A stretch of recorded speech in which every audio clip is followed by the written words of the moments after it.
सोचिए, एक सख्त और तेज तर्रार एसपी मैडम, जिनका नाम सुनकर बड़े बड़े अफसर भी सावधान हो जाते हैं। लेकिन उस दिन एक मामूली सी गलतफहमी ने सब कुछ बदल दिया। एक इंस्पेक्टर ने सड़क पर खड़ी महिला को बस एक मोमोस वाली समझा और गुस्से में हाथ उठा दिया। उसे क्या पता था कि ये महिला कोई आम इंसान नहीं, बल्कि जिले की सबसे पावरफुल पुलिस अफसर हैं। कुछ ही पल में भीड़ जमा हो गई, हवा में सन्नाटा फैल गया। लोग सोचने लगे, अब आगे क्या होगा? क्या एसपी मैडम गुस्से में सबके सामने उसे सजा देंगी या फिर कुछ ऐसा करेंगी जिसकी किसी ने कल्पना भी नहीं की होगी? सच्चाई जानने के लिए वीडियो को आखिर तक जरूर देखें, क्योंकि आगे जो मोड़ आने वाला है वो आपकी सोच से भी ज्यादा चौंकाने वाला होगा। सुबह की ठंडी हवा में बाजार की गलियों में चहल पहल शुरू हो रही थी। पीले रंग की साड़ी में बिल्कुल गांव की साधारण महिलाओं जैसी दिखने वाली एक महिला धीमे धीमे कदम बढ़ा रही थी। कोई सोच भी नहीं सकता था कि यह साधारण सी दिखने वाली महिला दरअसल जिले की एसपी वसुधा चौहान है। आज उन्होंने जानबूझकर ऐसा भेष धारण किया था ताकि कोई उन्हें पहचान न सके। चलते चलते वह अपने पुराने दिनों को याद करने लगीं और मन में आया, क्यों न आज फिर से सड़क किनारे के ठेले से गर्मागर्म मोमोज खाए जाएं। थोड़ी दूर आगे बढ़ते ही उनकी नजर एक छोटे से ठेले पर पड़ी, जहां करीब 45 साल के दुबले पतले अंकल मोमोज बेच रहे थे। वसुधा उनके पास पहुंची और बोली, अंकल एक प्लेट मोमोज दे दीजिए। अंकल मुस्कुराए और जल्दी से भांप उड़ाते मोमोज उनकी प्लेट में डाल दिए। पहला कौर लेते ही वसुधा के चेहरे पर बचपन वाली खुशी लौट आई। यह स्वाद, यह महक, जैसे पुरानी यादों को जी रहा हो। तभी अचानक माहौल बदल गया। कुछ दूरी से एक इंस्पेक्टर 3-4 सिपाहियों के साथ आता दिखा। ठेले के पास पहुंचते ही वह गरज कर बोला, अरे ओ बुढ़े, जल्दी से पैसे निकाल। अचानक आई इस आवाज से बुजुर्ग अंकल घबरा गए। हाथ कांपते हुए बोले, साहब अभी तो दिन शुरू हुआ है, अभी तक तो कुछ कमाया भी नहीं, शाम को आ जाइए तब दे दूंगा। यह सुनते ही इंस्पेक्टर का चेहरा गुस्से से लाल हो गया। उसने बिना सोचे समझे अंकल के गाल पर एक जोरदार थप्पड़ जड़ दिया। यह देख वसुधा का खून खौल उठा। वह तुरंत आगे बढ़ी और सख्त आवाज में बोली, रुकिए इंस्पेक्टर साहब, आप इनसे किस बात के पैसे मांग रहे हैं और किस हक से थप्पड़ मारा? इंस्पेक्टर ने घूरते हुए जवाब दिया, तुम बीच में मत पड़ो वरना तुम्हें भी उठा ले जाऊंगा। वसुधा ने बिना डरे कहा, कानून में कहीं नहीं लिखा कि आप गरीबों से वसूली करें। जो कर रहे हैं उसका अंजाम भुगतना पड़ेगा। उनकी यह बात सुनकर इंस्पेक्टर आपा खो बैठा और गुस्से में उनके गाल पर जोरदार तमाचा जड़ दिया। वसुधा थोड़ी लड़खड़ाई, लेकिन संभल कर खड़ी हो गईं और तीखे स्वर में बोली, अब आप पर एफआईआर होगी। इंस्पेक्टर हंस पड़ा, एफआईआर? ज्यादा बोलोगी तो इतना मारूंगा कि घर भी नहीं पहुंच पाओगी। फिर उसने मोमोज वाले अंकल का कॉलर पकड़कर जोर से झटका और बोला,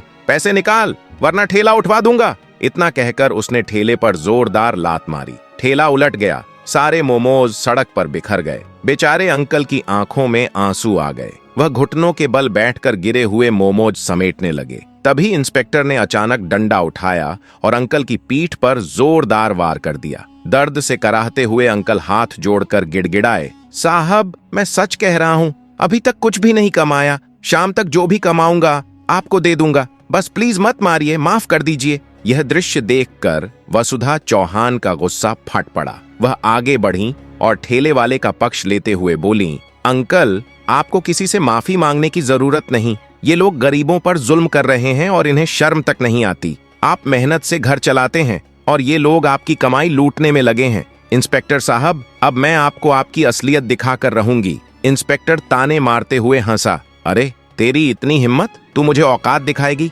तेरी औकात ही क्या है मेरे सामने? जा अपना काम कर, ज्यादा बोलती रही तो इतना पीटूंगा कि उठ भी न सकेगी। इतना कहकर इंस्पेक्टर और उसके साथ खड़ा हवलदार मुड़ने लगे। जाते जाते उसने ठेले वाले को घूर कर कहा, शाम को फिर आऊंगा, अगर पैसे नहीं मिले तो न तू बचेगा न तेरा ठेला। उनके जाते ही वसुधा चौहान अंकल के पास पहुंची और नरम स्वर में बोली, अंकल आप ठीक तो हैं? चिंता मत कीजिए, मैं इन पुलिस वालों को सबक सिखाकर रहूंगी। आंखों में आंसू लिए अंकल बोले, बेटा तूने मेरे लिए इतना क्यों किया? तेरे ही चक्कर में तुझे भी डांट पड़ी। तू उनका क्या बिगाड़ लेगी? वो पुलिस वाले हैं, सालों से हम पर जुल्म ढा रहे हैं, हम कुछ नहीं कर पाए, तू भी नहीं कर पाएगी। वसुधा ने दृढ़ स्वर में जवाब दिया, नहीं अंकल, अब बहुत हो गया। आप नहीं जानते मैं क्या कर सकती हूँ। मैं इन्हें इनके गुनाहों की सजा दिलवा कर ही रहूंगी। इसके बाद वह सीधे घर लौटी।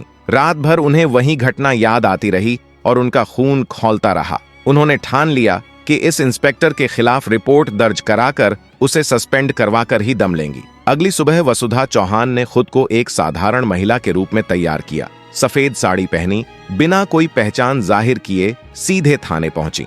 जैसे ही अंदर गईं, उनकी नजर उसी हवलदार पर पड़ी जो कल सड़क पर मौजूद था। उन्होंने सीधे पूछा, इंस्पेक्टर हर्षवर्धन कहाँ है? हवलदार ने जवाब दिया, मैडम वो किसी काम से शहर से बाहर गए हैं, एसआईओ साहब भी अभी बाहर हैं। इसी दौरान पीछे के दरवाजे से एसआईओ राघव शर्मा अंदर आया। सफेद साड़ी पहने महिला को देखते ही वह पास आया और बोला, मैडम बताइए किस काम से आई हैं? थाने में मौजूद किसी को अंदाजा नहीं था कि उनके सामने खड़ी यह सीधी सादी दिखने वाली महिला दरअसल जिले की एसपी वसुधा चौहान है और वो अपने ही इंस्पेक्टर के खिलाफ शिकायत दर्ज कराने आई है। उन्होंने शांत लेकिन ठोस आवाज में कहा, मुझे इंस्पेक्टर हर्षवर्धन के खिलाफ रिपोर्ट दर्ज करानी है। ये सुनते ही राघव शर्मा ने तिरछी नजर से उन्हें देखा और कहा, आपको अंदाजा भी है आप किसके खिलाफ बोल रही हैं? वो यहाँ के इंस्पेक्टर हैं, हम उनके खिलाफ रिपोर्ट नहीं लिख सकते। और फिर क्या फर्क पड़ता है अगर उसने एक थप्पड़ मार दिया? ये सुनकर वसुधा का खून खौल उठा।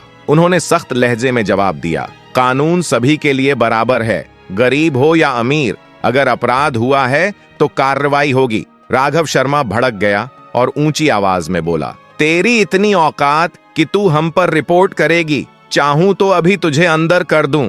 वसुधा ने उसकी आंखों में आंखें डालकर कहा, जब मैं वापस आऊंगी तो तुम दोनों इस थाने में खड़े भी नहीं रह पाओगे। थाने का माहौल सन्नाटे में बदल गया। हवलदार और बाकी पुलिसकर्मी एक दूसरे का चेहरा देखने लगे। आखिर यह औरत है कौन? गुस्से में थाने से निकली वसुधा घर पहुंची और मन ही मन ठान लिया, अब इनकी असली औकात दिखानी पड़ेगी। बिना समय गंवाए वह सीधे डीएम देवेंद्र यादव के ऑफिस पहुंची और पूरी घटना विस्तार से बताई। सब सुनकर डीएम का भी गुस्सा फूट पड़ा, लेकिन उन्होंने कहा, कार्यवाही के लिए सबूत चाहिए। वसुधा ने तुरंत अपना फोन निकाला। ये देखिए, जब मैं थाने में थी तब मैंने रिकॉर्डिंग ऑन रखी थी। इसमें राघव शर्मा की पूरी बातें कैद हैं और ये सीसीटीवी फुटेज, इसमें हर्षवर्धन अंकल को थप्पड़ मारते और ठेला गिराते साफ दिख रहे हैं। फुटेज देखते ही डीएम की आंखों में सख्ती आ गई। उन्होंने कहा, इन दोनों को सस्पेंड करना ही पड़ेगा। ऐसे लोग वर्दी पहनकर सिर्फ डर फैलाते हैं, न्याय नहीं देते। कल सुबह मैं प्रेस मीट बुला रहा हूँ।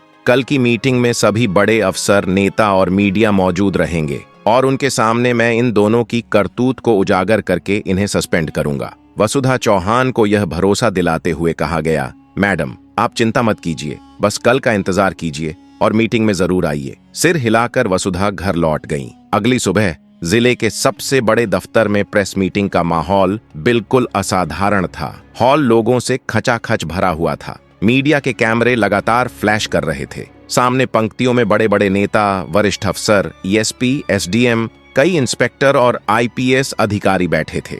हवा में एक अजीब सा तनाव था। सभी के चेहरों पर सवाल, आखिर आज क्या खुलासा होगा? जब मीटिंग शुरू हुई, हॉल में सन्नाटा छा गया। कैमरे ऑन हो चुके थे, हर नजर मंच की ओर टिकी हुई थी। तभी डीएम देवेंद्र यादव ने माइक उठाया। उनकी गहरी आवाज में गंभीरता झलक रही थी। आज मैं आप सभी के सामने हमारे ही पुलिस विभाग की एक बेहद शर्मनाक सच्चाई उजागर करने आया हूं। थाने में तैनात इंस्पेक्टर हर्षवर्धन और एसआईओ राघव शर्मा ने ऐसा काम किया है जो पुलिस की वर्दी पर दाग है। जिस वर्दी का कर्तव्य जनता की रक्षा करना है, उसी का इस्तेमाल कर इन दोनों ने गरीबों पर जुल्म किया और कानून का मखौल उड़ाया। ये सुनते ही हॉल में खुसफुसाहट गूंज उठी। लोग हैरानी से एक दूसरे की ओर देखने लगे। कुछ पल बाद डीएम ने माइक एसपी वसुधा चौहान को थमा दिया। आत्मविश्वास से भरपूर वसुधा ने माइक संभाला और कहा, आप सभी जानते हैं कि पुलिस का असली काम जनता की सेवा है, लेकिन जब यही पुलिस जनता को सताए, पैसे वसूले और उनकी आवाज दबाए, तब हमें बोलना पड़ता है। कुछ दिन पहले मैंने अपनी आंखों से देखा कि इंस्पेक्टर हर्षवर्धन और एसआईओ राघव शर्मा गरीब लोगों से वसूली कर रहे थे, मारपीट कर रहे थे और कानून का दुरुपयोग कर रहे थे। मैंने खुद इस पर पुख्ता सबूत जुटाए हैं, आइए आप भी देखें।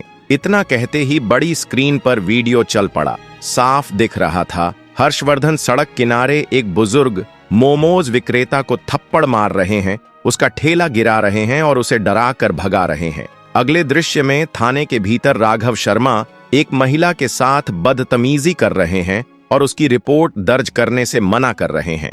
वीडियो खत्म होते ही हॉल में शोर मच गया। मीडिया कैमरों की फ्लैशिंग और तेज हो गई। कई नेता खड़े होकर गुस्से में बोले, ऐसे अफसरों का नौकरी में रहना शर्मनाक है, तुरंत कार्रवाई होनी चाहिए। इसके बाद वसुधा ने अपनी रिकॉर्डिंग सुनाई। उसमें राघव शर्मा की बेहुदा बातें और रिपोर्ट न लिखने की साफ आवाज गूंज रही थी। अब माहौल पूरी तरह भड़क चुका था। डीएम देवेंद्र यादव ने दोबारा माइक उठाकर सख्त स्वर में कहा, आज से इंस्पेक्टर हर्षवर्धन और एसआईओ राघव शर्मा को तत्काल प्रभाव से निलंबित किया जाता है। इनके खिलाफ विभागीय कार्रवाई तुरंत शुरू होगी। इस विभाग में ऐसे लोगों की कोई जगह नहीं है। कानून से ऊपर कोई नहीं, चाहे वह पुलिस ही क्यों ना हो। पूरा हॉल तालियों से गूंज उठा। मीडिया और नेता दोनों इस फैसले की सराहना करने लगे। तभी एक वरिष्ठ नेता खड़े होकर बोले, वसुधा मैडम जैसी ईमानदार अफसर ही इस जिले की शान है।